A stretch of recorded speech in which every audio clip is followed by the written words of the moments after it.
What's up, guys? Today's August 1st, so the new summer wave has come out, and today we're going to be going over the Bad Batch Attack Shuttle. So, the Bad Batch Attack Shuttle comes with everything you see before you. The Bad Batch Attack Shuttle, of course, a bark speeder with an Imperial color theme, some random civilian speeder, every member of the Bad Batch, though Crosshair is in some Imperial armor rather than Bad Batch armor. You as well get Gonky sitting off to the left, and then Hunter and Tech do both come with hairpieces. So, we have timestamps in the description for specific parts of this build, like the speeder or the shuttle or minifigures, so go ahead and maneuver how you please, but we're going to start with the minifigures. Alrighty, so here we have the Imperial version of Crosshair. It's a little unfortunate that we don't, at least yet, have a Bad Batch figure of Crosshair, but I'm sure that's going to be coming down the pipeline at some point. But overall, he looks really good. Starting with the helmet, that nice green tinted visor looks absolutely amazing. It's not quite Death Trooper tinted, it's kind of like some precursor to Death Troopers almost, but it looks real clean. You could almost imagine an army of these guys wearing this kind of armor.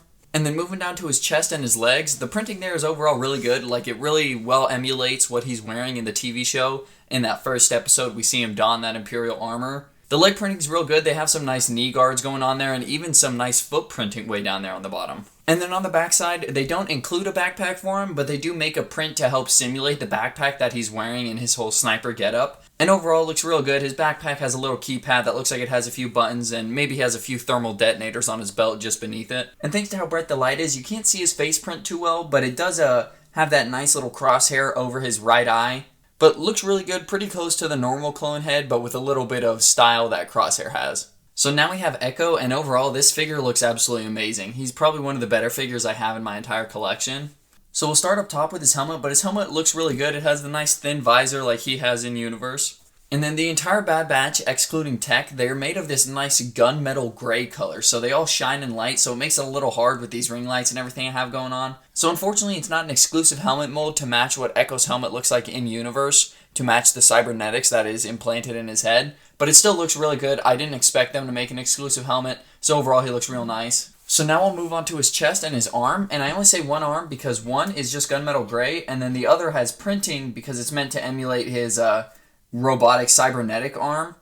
And overall it looks really good. It has a nice little joint on there to help simulate the empty space out on the outsides. He has the shoulder pad up on there, and then a few nice little lights going around his wrist right there. And on his chest there, you can see on that right side, thanks to the light, it's a little blurry, but the skull that the Bad Batch has on their armor everywhere. He's got the red line going down the middle, and then he has some pockets around his belt there. And then going on the back side, it does emulate the little bit of back armor that he has going. Now, I don't think Echo in the TV show is always wearing a backpack, but it does look like they tried to give him one of sorts. And my favorite part of this Echo minifigure is actually the leg printing and kind of like going across the belt piece there. It does simulate that camo that he wears in universe. It would have been nice if they included an actual camo to go around the minifigure, a nice piece of cloth. They included Wrecker's shoulder armor, so I'd assume that they would have included the camo, but at least the leg printing looks really good. And Echo's a pretty solid fig. He only has the one face because on his backside he does have his cybernetics, but we'll try and get some good light on there so you guys can see it real well. But on the front side, he just looks like a regular clone trooper almost, and then he has the few little rivets on his head for the cybernetics. And then going around the backside, you can see the rest and main portion of his cybernetics that usually wraps around to about the ears, but because these are Lego minifigure heads, they don't quite do that. But you can see more of the rivets and like the ports going around the top of his head for the cybernetics, and overall they really nailed it. So next up we have Hunter, and overall he looks really good, and in my set I was lucky enough to receive an extra Wrecker's shoulder armor piece, so I'm going to toss that on my Hunter fig, and I honestly think they should have included two of those by default, because the Bad Batch's shoulder armor was very pronounced in the TV show. Their shoulder pads are much larger than any other regular clone trooper, or any other clone trooper for that matter. It's much closer to what Senate Commandos have on just one shoulder. And then they have it painted white on just the one side. The light kind of makes it a little hard to see again. He has no arm printing like Echo does, but he does have chest printing that looks almost exactly like his armor in universe, so they really nailed it here. And then going down, the leg printing as well, they really nailed it on there. He has a little bit of different knee pads than the rest of the crew does, but it looks really good. And his back printing as well, just a nice little panel that's on the back of Clone Trooper armor. But Hunter is one figure that does have two faces, so on the back side he has his bandana and his face paint all on there, but he looks a little angry like he's in battle. And then if we flip him around, he's just calm, regular, collected Hunter. Alrighty guys, so now we're on to Wrecker, and Wrecker's helmet isn't made of the Clone Trooper helmet mold. A lot of you guys probably already know that. It is actually made of the Iron Man helmet. But it looks really good on there. You have the 99 print above him, and then the entire skull face paint going on the front. And then going on to the shoulder armor, it has the Bad Batch red line going down the middle. Looks just like his chest printing, and his chest printing is the exact same as Hunter's sitting back there. But on each shoulder, it does have the 99 in the skull on the right side, and then on his left side as well, the 99 in the skull. And on the back side, it does have 2 studs, so you can attach some things, some weapon clips, or an entire backpack if you wanted to. And then other than the shoulder pads, the rest of his chest and back and leg printing is all the exact same as Hunter, but overall Wrecker looks absolutely fantastic. I think the main thing is the shoulder pads and the helmet.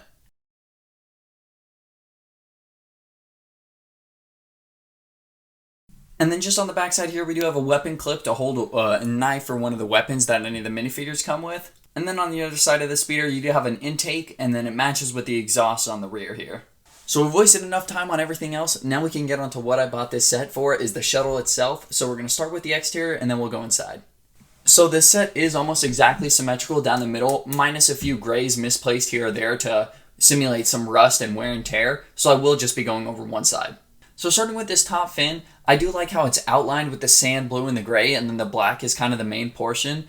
So on this top wing, they don't tile it as much as they do up the sides of the ship, but overall it does look real good. And then speaking of the sides of the ship, we'll move down here. They do tile them up, and like I said earlier, it is almost exactly symmetrical, minus a few of these gray pieces moved around to show some wear and tear. But then moving from those large cylinders in the joint area, we actually get onto the entire wings. And to get them in the entire shot, you can see they look real good. Like on the top fin, the middle portion is entirely black, and then it's outlined by sand blue and gray. It looks real good. And then they do have the one tiled strip going all the way up, and it almost perfectly matches with the tiled strip going on the top wing.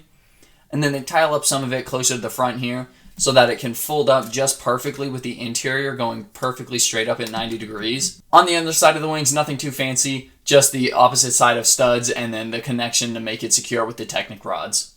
But then we'll head up to the front. Thankfully, this cockpit piece is a print and it's not a sticker. Numerous stickers like this, one on each side and then one down the middle, would be incredibly impossible to apply perfectly, so thank you for making that a print.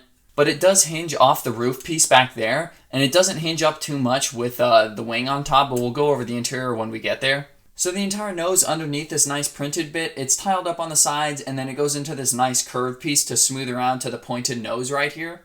The bottom portion was really easy for them to slope up because it is just 3 pieces that make up that bottom part right there, used on a lot of planes and boats and such. This front end cockpit though, it looks absolutely amazing. Just next to the guns there, you can see there are lights on either side. Before I got this set, I thought that these would be posable, and I'm a little sad that they aren't and they don't tuck up under the ship, but they do look real nice and real clean. So then if we follow the top fin all the way to the back of the ship, you might mistake this red translucent piece right here for an extra engine, but it's actually the window for the gunner seat that controls the 2 small cannons down here on the bottom.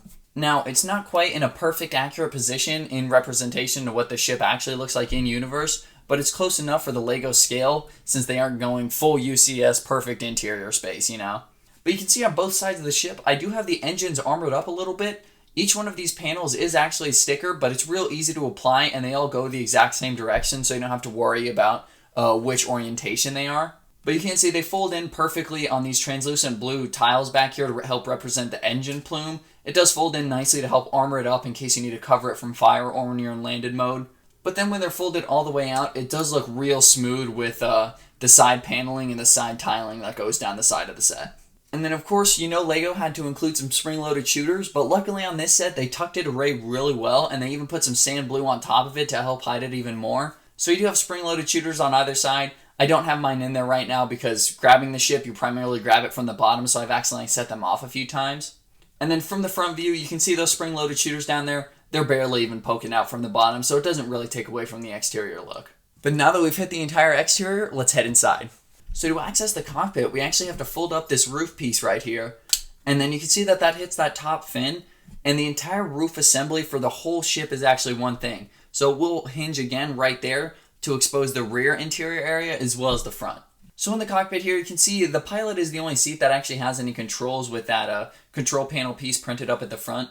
But the entire cockpit is really well fleshed out with the tan furniture pieces that they usually use for Star Wars. And then as well, a nice sand blue headrest on the rear co-pilot seat. But other than that, there's not much going on. It is space for 2 figures, so you can fit 2 of the 4 Bad Batch members that you have. And then moving into the rear space, this is where you can fit 2 more, maybe 3 more figures if you take out just a few pieces, if you're really cramming them in there. But before we get down into where the minifigures sit, we do actually have two stickers that are actually hidden by the top roof piece. It's a little unfortunate that they get hidden, but when you're playing with it and you have it open, you can see them. But on the right side there, I don't know Orabesh in my head, so I can't translate that over immediately. But you do have what looks like a clone gunner, the nice earmuff pieces on there, and then the antenna sticking out on the back. It is just a nice little HoloNet display, I believe. And then on the opposite side, it looks like we have some Clone Wars art with the Separatist cruiser and then the Venator class cruiser sitting further back in space back there. But those are the two printed pieces. And then in this middle section, this is where you can sit down two other minifigures. And you would think that it's a pretty lackluster interior with that being the only thing. But towards the front, you actually do have a small storage compartment that has an open and closable lid. So on that left side there, you can see that there's a clip for any blasters or knives that come with the set. But you can't actually fold this up because it's on a hinge. And you do have some nice storage space in there for all the rest of the blasters or even some of the backpacks that come with the set. This nice storage spot overall, it's real clean. It's real flush with the rest of the set, so it doesn't take away any interior space. And LEGO really killed it putting that in there. So other than that, that pretty much covers that rear interior space. You have the nice weapon storage, the weapon clip on the outside of the weapon storage, space for two minifigures, and then the nice two printed HoloNet pieces. But with that, that covers the entire set. So I hope you guys did enjoy. And if you guys picked up any of the new wave today, let me know down in the comments. So the Bad Batch Attack Shuttle, for its value, it's absolutely fantastic. I know a lot of people were upset about the sand blue color in the beginning. And originally, I wasn't upset, but I was a little confused as to why it wasn't just the gunmetal gray or the gray color that the Bad Batch is in universe. But it doesn't look that bad. It is nice to get a lot more sand blue pieces in my collection if I do decide to disassemble this ever. But I am incredibly satisfied with it despite the color change. The inclusion of the two speeders was nice. I would prefer that the entire shuttle be a little bit bigger, but I know LEGO is trying to downsize their ships a little bit, so I'm not going to harp on it too bad. And as far as the minifigure selection goes, it's absolutely amazing. It's unfortunate that we don't have a Bad Batch crosshair yet, but it's possible we might see that in the collectible minifigure series that's coming to Star Wars. And like I said previously, if you guys picked up any of the new wave, let me know down below. I hope you guys enjoyed. Go ahead and do what I said previously. Peace, fellas.